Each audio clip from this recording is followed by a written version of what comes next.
We are going to dive into the Team Care Tetrad, and you want to know about this because this is how you hire team. So let's dive in. What you'll see on my screen here is the Team Care Tetrad, and this kind of goes through 4 different principles of a strong team. You can really use this, again, to hire or to help team grow. However you're trying to help your team, the Team Care Tetrad is going to give you just a sense of what it's like to actually have a strong team.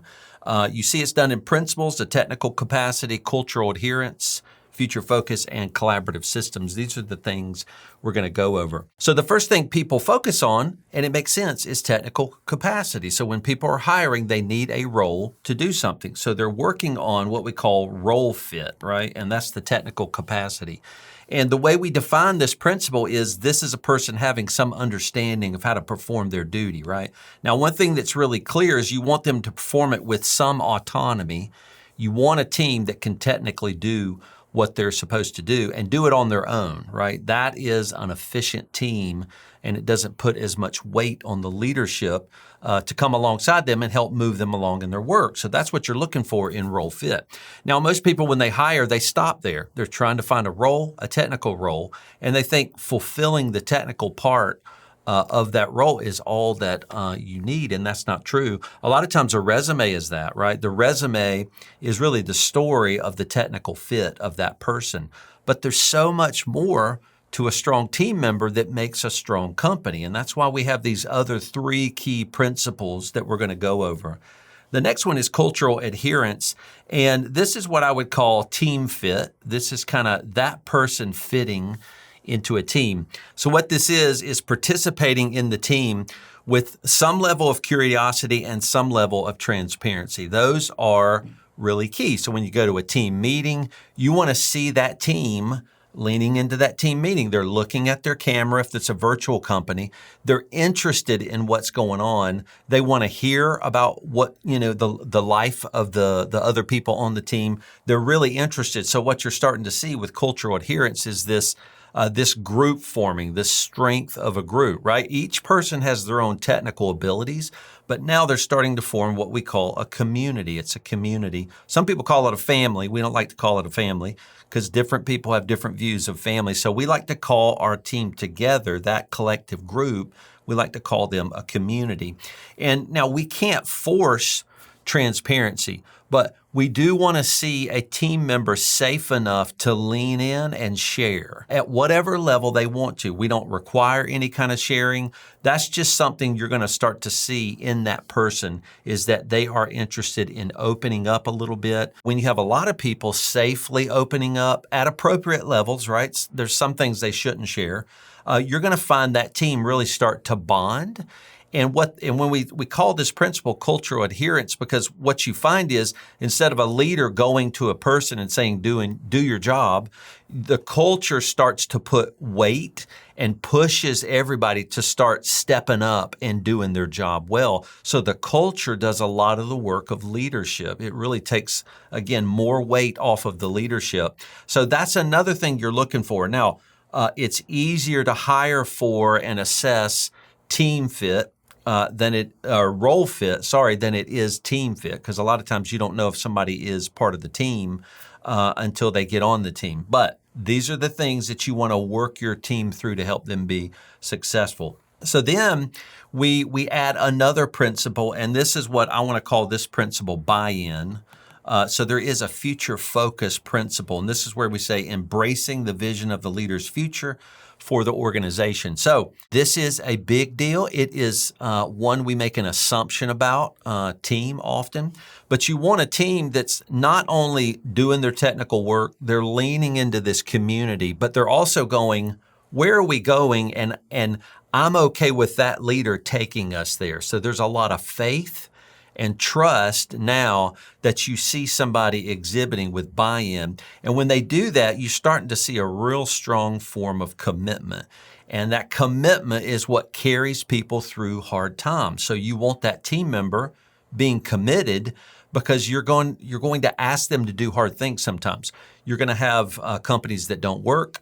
You're implementing new processes. You have, a bump with a wrong team member. They come in and out of your company. And so the commitment carries this right person through to the future. And what they're doing is they're leaning on the vision. They're saying, whatever I see right now, I'm trusting in the vision of where we're going because we have leaders that really care enough to take us to the place where we're going to make it through to some pretty great places. And so that buy-in that you find from a team is really all about the vision of that leader. So, of course, that's really important. If you're the leader, you need to be producing a vision. You need to be saying that vision. We love to say it at least annually. And then we remind our team of the vision we gave annually, at least quarterly. We're saying, hey, we're hiring somebody. Remember, this is what we said in our annual vision meeting. Those kind of things enforce this commitment principle that really allow a team to care about what they're doing. And then the fourth one is collaborative systems. And I want to call this one where the team integrates into basically the systems, the processes, pieces of software, equipment, all these kind of things. You want team leaning into that. Now, if you start to hire people with a lot of experience, what you'll find is they've learned their own ways of working. So they have their own methodology, their own processes. And what you're asking them to do, and this is key in this collaborative systems principle, is you're asking them to abandon their own past methods of working. So in our firm particularly, there's a way we do things where we portray ourselves to our market as a high-value market. That means we have to sync really tightly on our team. We have to do things in very consistent ways. We have to follow our processes. We have to lean into our software because we tell our clients, you have to use our software too. So our systems that our team integrates into is what produces our value. And so if you have a strong team member that's, they have their own ways of and habits of doing things and they go, I don't want to do it your way, then you're going to have problems. You're going to find this team member could be, they have a lot of experience, could be technically strong. Maybe they're transparently leaning into this community and they care about the vision, but they're like, I don't want to do the processes. That's going to be a hiccup for your team. So I hope these principles really drive home how to lead a team, and if you can, how to hire the right team for your company. Okay, so building on the principles, now what we're going to talk about is really the results of these principles when you form them together. And we're kind of drawing in here these intersections. This is the place where we're going to find a lot of these work together. So with 1 and 2, when you see technical capacity, that principle, intersect with cultural adherence, we're asking, what do you get? And that's basically, we talked about this already, culture adherence creates a little bit of a cultural pressure on the team. It's a healthy pressure, right? It's like, hey, we're all in this together. You need to come and be together with us also. So the result of this is what I call following the firm's way, where technically they're going to do some technical thing, but they're going to do it the way the culture has decided to do it. And so that's cultural pressure to do it the firm's way. The principles 2 and 3, there's an intersection of those two, and the result of this is leaders who stay close.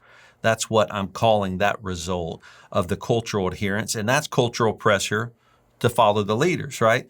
So the first one was the cultural pressure to do their job, their role well. This one is cultural pressure to really lean into the vision of these leaders and go ahead and trust them. And then this other one is an ever-improving firm, and that's the intersection of the future focus and then the collaborative systems. And this is a commitment to the future improvement of the firm's processes and systems. This is where you're going to find somebody going, all right, we're going to a great place in the future, and I'm committed to the systems.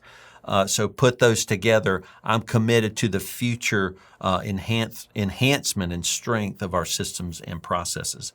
And then this last one, technical capacity and collaborative systems, the results of that, when you have a team that are committed to that, you have them being efficient in their service, right? Because they're now committed to these systems, the structure, the systems, the processes, the equipment, all of this. If we use it in the same way as our community, we become efficient. And we want to do that technically. So we want to increase our technical proficiency in using these systems efficiently. And when we're efficient in the use of the firm's way, we're going to become more profitable. So I hope running down through this Team Care Tetrad, initially our principles and now the results of those principles, are going to help you really lean into your team, lead them well based upon these principles, and really start to identify where your team are strong or even weak in some of these categories, and help them grow in the places that they're weak. And also, it's an assessment for you as the leader to help you learn where you struggle as well, because even though you're the founder, even though you're the owner, you can struggle in a lot of these principles as well. I hope that helps you build strong teams.